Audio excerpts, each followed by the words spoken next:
Hey boys and girls, welcome to another trailer of There Is a Place.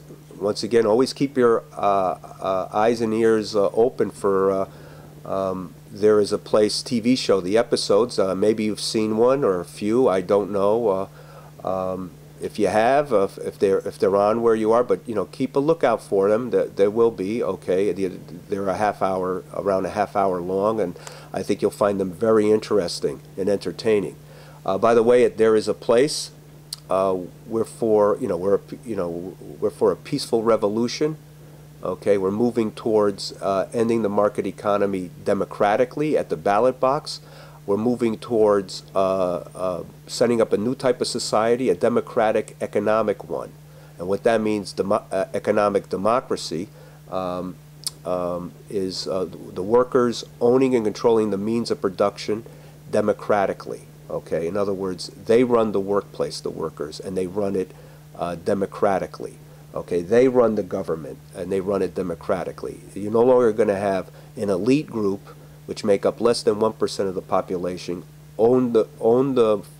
control the workplace, own the means of production, control the government, own most of the wealth.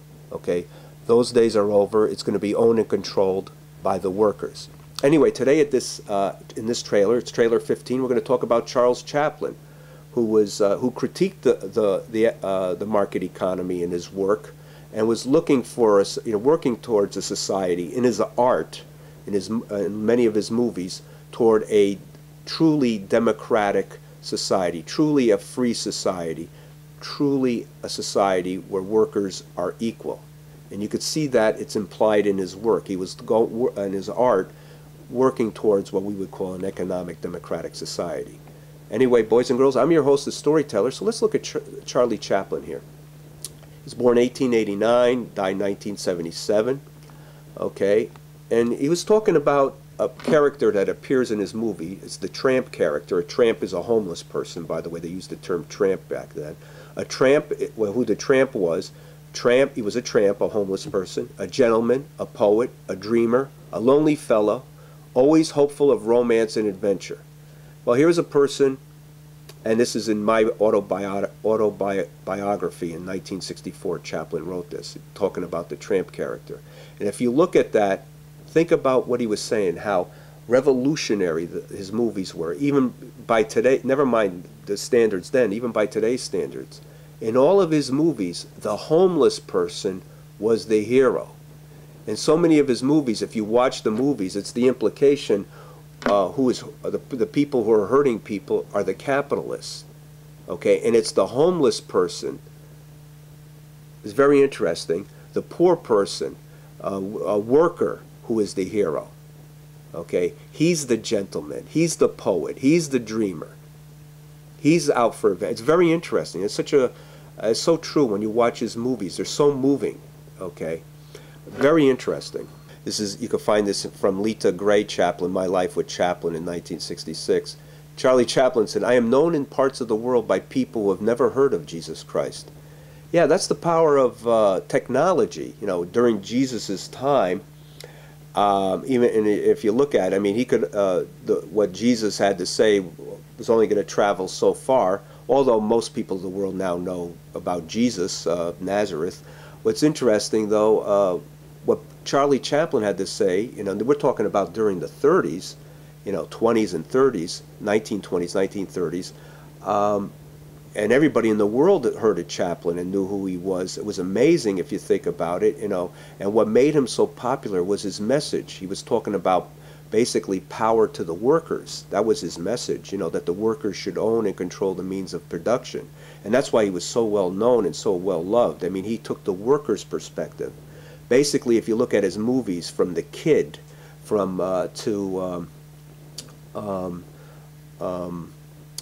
Modern Times, to The Great Dictator, and so many of his other works, you could see that the message that he was saying was, City Lights, that the workers do most of the work, do most of or all of the work, and so therefore the workers should receive most or all of the rewards. That's very interesting what he said there, Chaplin. You know, what Chaplin implied in his work. That's very clear in his work.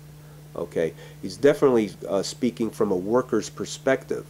Okay, and that's why he was so well loved in the world. I mean, here he is showing that the workers should have the power, and also he presents the workers in a real way. And probably his best film, Modern Times, is a very interesting film.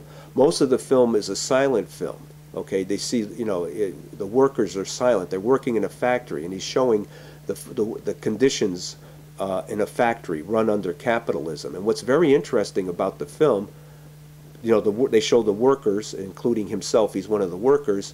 It's a silent film. But anytime the capitalists appear, it's a talkie. The only people you could hear talking are the capitalists. They're not allowed to be free. They're not allowed to be equal. There's no democracy, or very little democracy under capitalism. That's very interesting, you know, the implication of what he's saying in this film. It's a great film. I hope you boys and girls go see it, you know, rent it.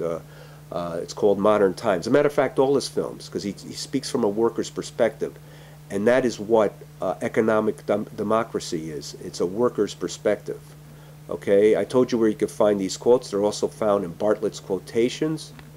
Okay, remember, boys and girls, the revolution is coming. We'll see you next time. Bye-bye.